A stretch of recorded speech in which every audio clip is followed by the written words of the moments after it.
Saints Vikings recap. A game ended about 30 seconds ago, but in reality, the game was over about 2.5 hours ago in the middle of the second quarter. What a horrific performance by the Saints. I mean, this is as bad as it could be as far as the performance goes. The ending, there was a little bit of hope there, but I mean, just so bad. So many things to talk about.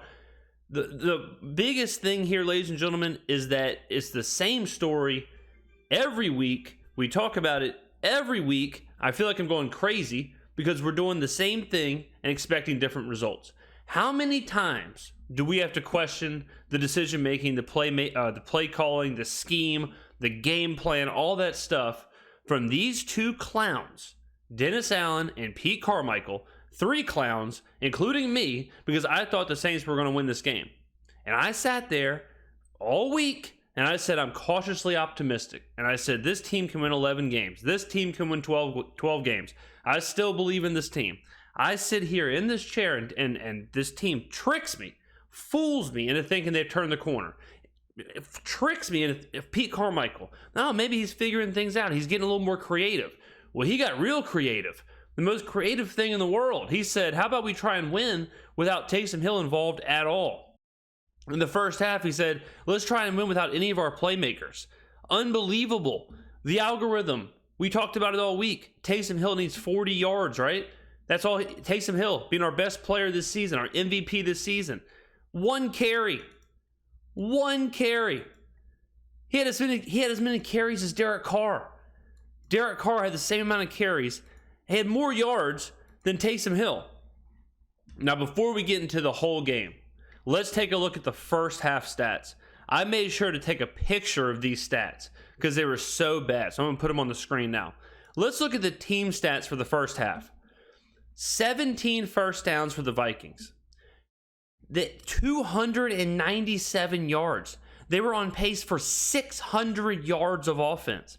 They were averaging 8 yards per play. 8 yards per play. That is insane. They were averaging 10 yards a pass. Unreal in the first half.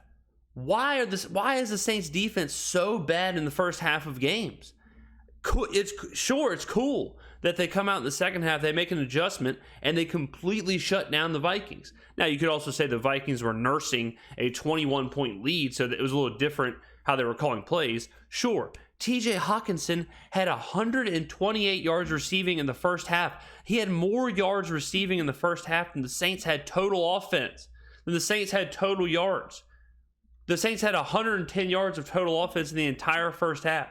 How is that possible? Let's take a look at the box score for the players in the first half. This is amazing. Derek Carr, 9 for 14, 63 yards. Alvin Kamara had 6 carries. Receiving, Chris Olave, 0 targets. 0 targets. We're losing by 21. How does he have no targets? TJ Hawkinson, 10 receptions for 128 yards. Guys, hey, I'm starting to think they're going to throw the ball to TJ Hawkinson. Maybe we should cover him. Josh Dobbs was prime Michael Vick. Josh Dobbs was Michael Vick mixed with Cam Newton, mixed with Joe Montana. He was running all over the place. Hey guys, after Tyson Bagent ran all over us in the first half last week, maybe we should have figured out what to do against a mobile quarterback. We had a whole week to figure it out. Mission failed. Josh Dobbs passing.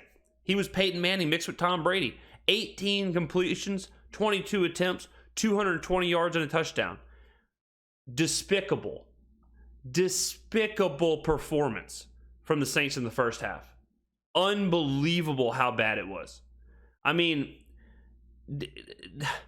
A.T. Perry, I understand Michael Thomas got hurt.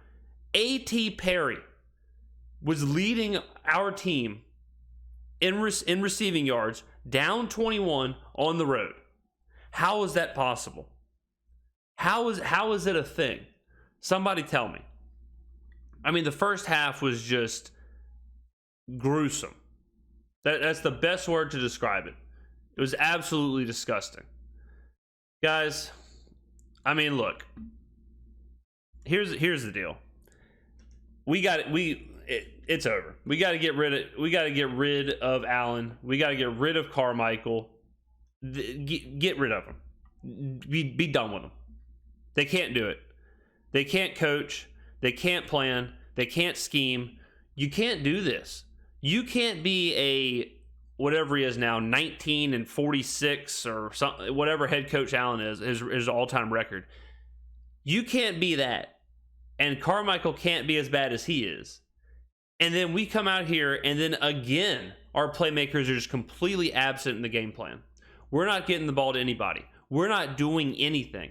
It takes Jameis Winston with some absolute miracle throws. Just throwing it up. 50-50 balls. We come down with both of them. If it wasn't for that, this is a complete blowout. I mean, it's cool that we got it within 8. Like, it's cool that we had a chance at the end before Jameis threw it into quadruple coverage for an interception. That's all fun. You know, it made the end interesting. I didn't have to jump off my roof in the middle of the third quarter. I was so disgusted watching this. Jameis gave me a little bit of hope, but it can't be that. It can't be where our best option offensively, the only chance we have, is Jameis trying to channel Chris Angel and David Blaine and pull a rabbit out of a hat. That can't be it. What are we doing all week? What's going on? I mean, what's happening? What's happening in Metairie at the training facility?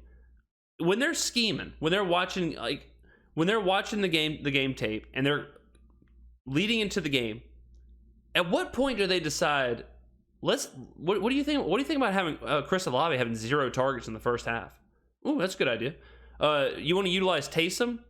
Actually, I have a better idea. How about we don't utilize him? How about we actually don't ever use him at all?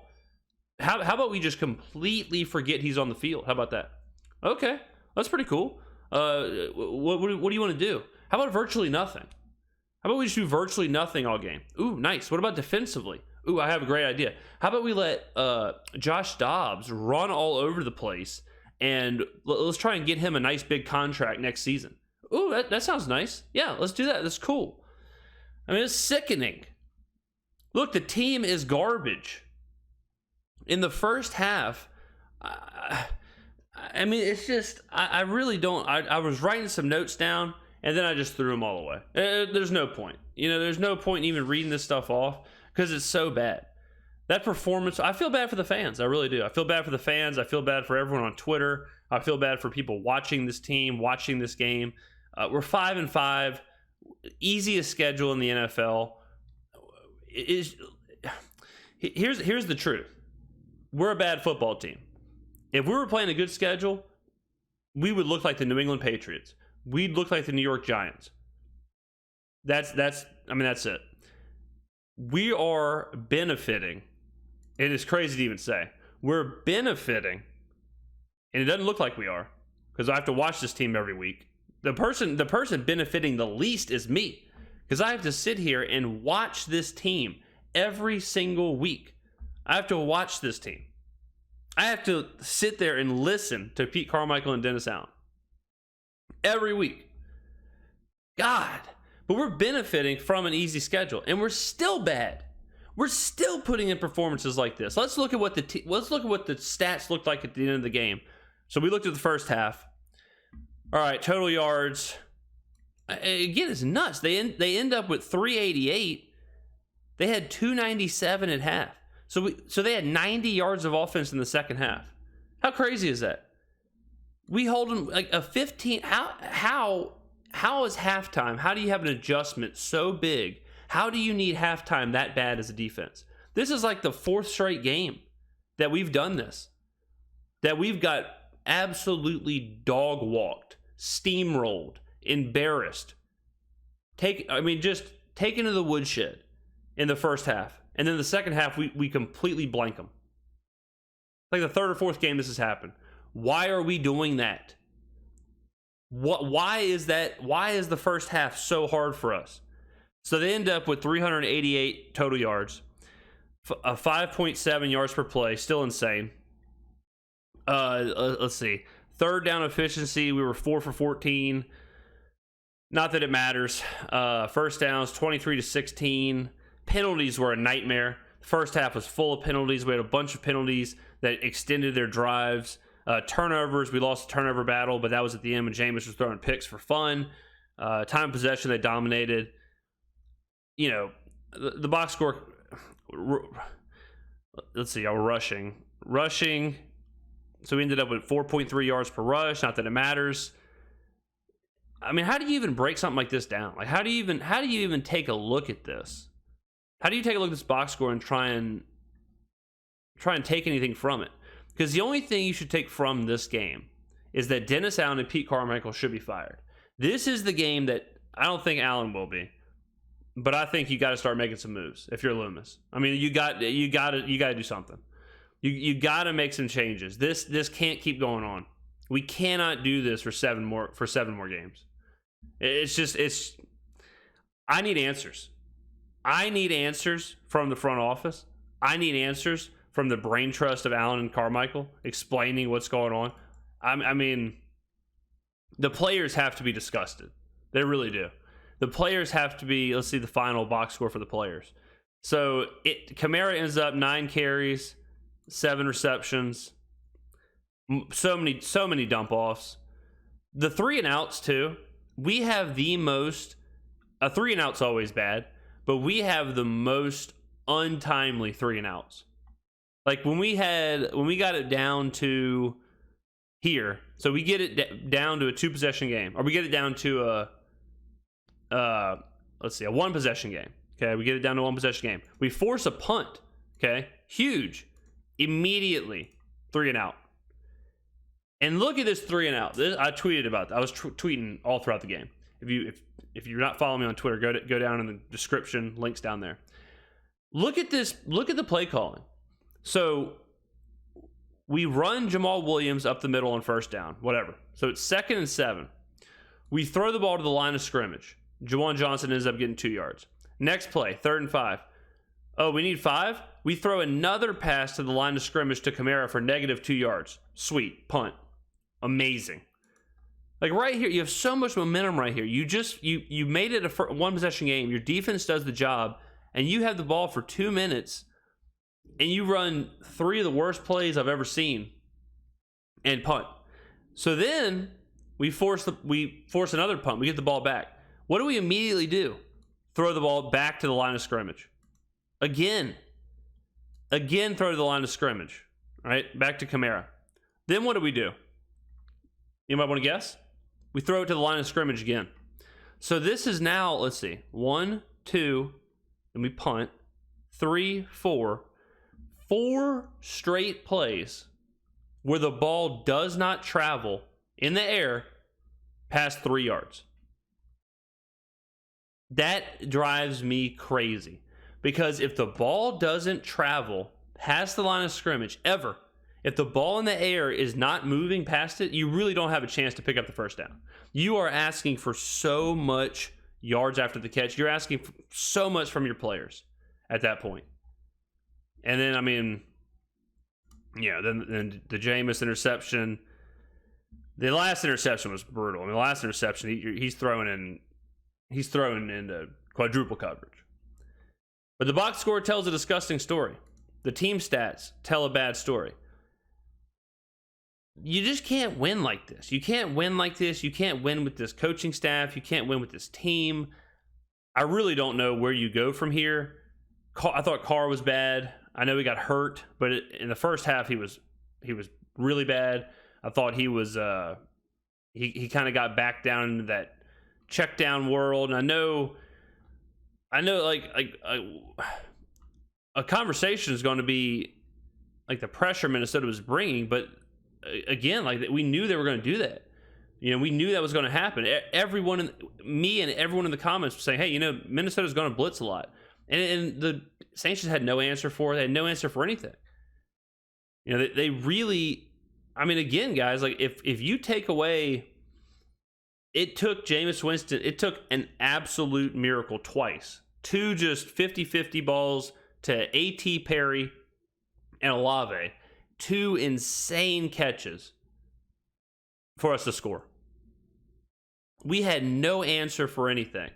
And, you know, the Vikings won. Congrats to the Vikings. The Vikings are on a nice little winning streak. They're doing it without any of their best players. They should feel good about themselves, but the Vikings aren't a good team. Okay? I hate to break that to people, and I hate to say this, it's going to sound like sour grapes. The Vikings are not that good of a team. Like at the absolute max, the Vikings are an average team, I would say. And the Saints just do not have answers for those teams. The teams that we're supposed to beat, the playmakers that we have, and these teams are hurt. Like, that's the worst part. These teams, like, I know people are going to say, oh, well, the Saints had injuries this game. Carr got hurt. Lattimore got hurt later on in the game. Thomas got hurt on the third play of the game. The Vikings lost Kirk Cousins, Justin Jefferson. Okay, Osborne didn't play, one of their receivers. So they're just as hurt as we are. I would say they're more hurt than we are. They're losing better players. We have no excuse to play how we're playing. No excuse. It's just, I cannot believe we're back here. And after Chicago, after the Chicago game, we started off the review and the recap kind of talking about, it just seems like this should have been more. It just seems like if we're +5 in turnover, like we should have had a better performance. And I think a lot of people were real positive off of the Indy performance. And I think a lot of people were real positive off that and kind of said, maybe, I know it seems like we took a step back with the Bears, and people kept saying, don't apologize for winning. We hear that a lot, right? I don't care how we win, as long as we win. And I always say that you cannot do that. You can't do that because it does matter how you win. It does matter what you look like during the game. It does matter. If you aren't playing good and you win, it covers up a lot of the problems, and then stuff like this happens. This is what happens when you do that. So when we were talking about the Bears game and saying, I know it seems like a win, but there's a lot we got to fix here. We should have paid more attention to that, because this is the result, and this is where we're at. And we're 5-5, and people are going to say, we're 5-5, we're still first in the division. It's not all doom and gloom. I got news for you. It is doom and gloom. Okay?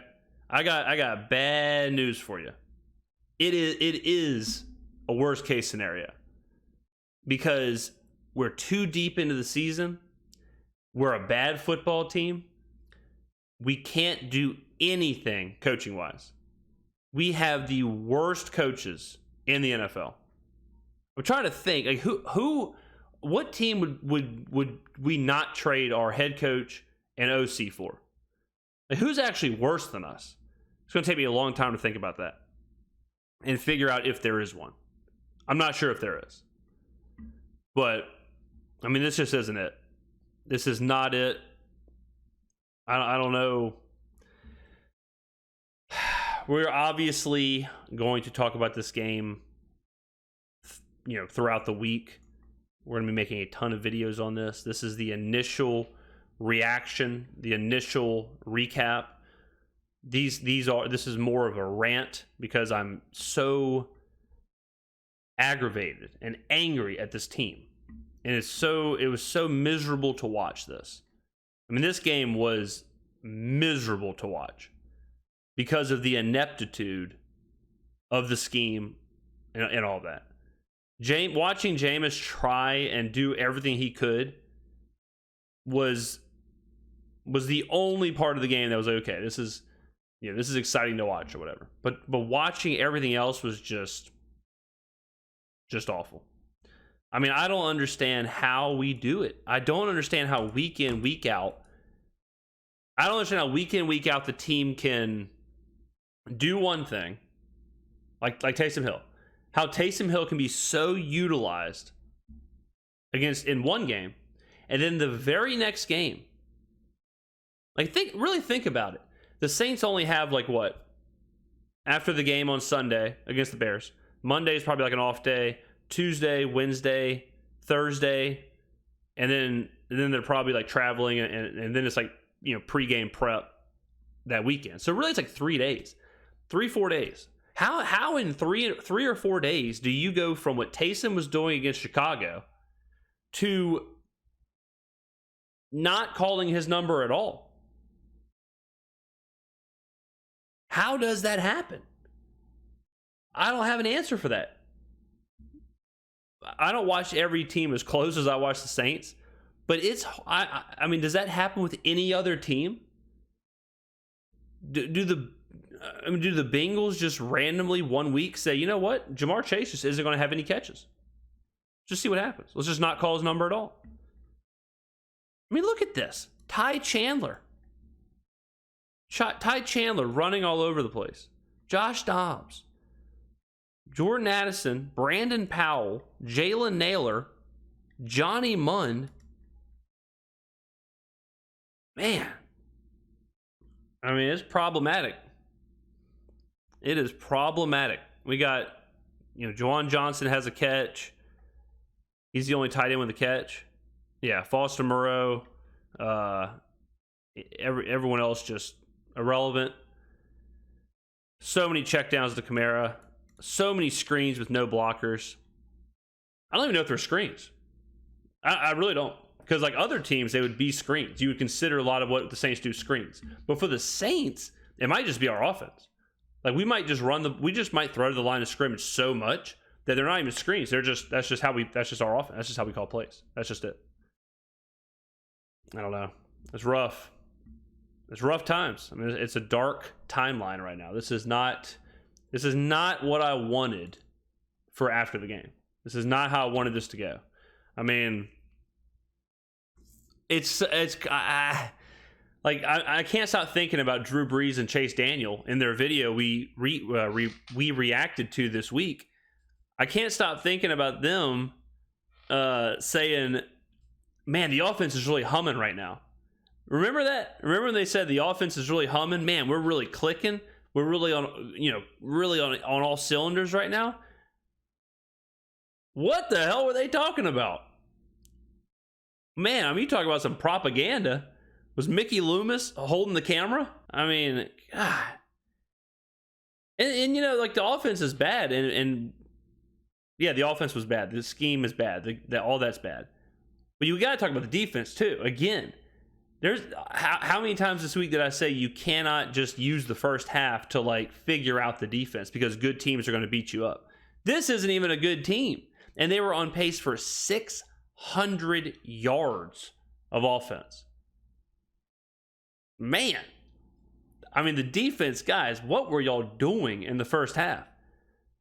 Dennis Allen is supposed to be a defensive mastermind. LOL. What was the preparation? Like, what was the preparation in the first half? What was Dennis doing? What was the game plan in the first half? Dennis rolls it out there and he's thinking, man, we're about to cook with this defensive game plan. Oops. Did they score on every possession of the first half? Let's see. All plays. So they kick a field goal. Okay, they punt here. Oh, that's right. The first quarter was 3-3. That's right. No, it was just one. So yeah, they had one. They forced one punt. I mean, this was something else too. The last one, they get the ball with a minute 47 after. I mean, what a drive here from the Saints. So the Saints get the ball. So it's 17-3. Saints get the ball with 3.5 minutes left, and they put together this absolute masterclass. The classic 3-play -1 yards from the Saints. Yum. Let's see what happened. Alvin Kamara runs for 3 yards. Derek Carr throws to the line of scrimmage. Absolutely love that. This is our bread and butter. Like, this is the Saints' bread and butter. Throwing the ball to the line of scrimmage is the Saints' bread and butter. So Derek Carr throws the ball right here to the line of scrimmage. Awesome. Then we get the good old-fashioned false start, and then just incomplete. There were so many plays too where it was like 3rd and 1, 4th and 1. Taysom's out. Like, that's another thing that drove me crazy with that. There was a lot of options. There was a lot of options to use Taysom. We had a lot of situations where it was short yardage, perfect Taysom situations, and then never even happens. We had a punt in here where there was a penalty. There was a penalty that forced us. It was right here. Okay, so we go 1st and 10 again, classic. Skrmetta 7 yards, Williams for 2 yards. So it's 2nd and 3. So we go Williams for 2 yards. Okay, which kind of weird, but whatever. So then 3rd and 1, you would think, okay, good Taysom situation. Now let's just do Williams again. Okay, well, oops. Then a false start on 4th and 1. We were trying to go for it here. Taysom was in here. Well, why not Taysom in here? Like you just did the Jamal run here. What 3rd and 1 seems like a good Taysom spot, huh? I mean, it's just I don't know. But like I said, we'll be covering this a lot. Go in the comments below. Sound off. Pop off in the comments below. I will be down there. Man, I have a headache. I mean, I legit have a headache from watching this game. I mean, part of me just wants to walk down to the French Quarter, and I just want to throw my credit card in the street and just go nuts. Like just Pimm's cups, Bloody Marys, French 75s, go to the carousel bar and just lie face down. Like that's where my headspace is right now. Just mimosas and just to get away from this game, But I'm not. I'm going to make content for the masses. I'm going to be the voice of the voiceless. Go down below, ladies and gentlemen, pop off, sound off. I will see you in the next video. Awful game.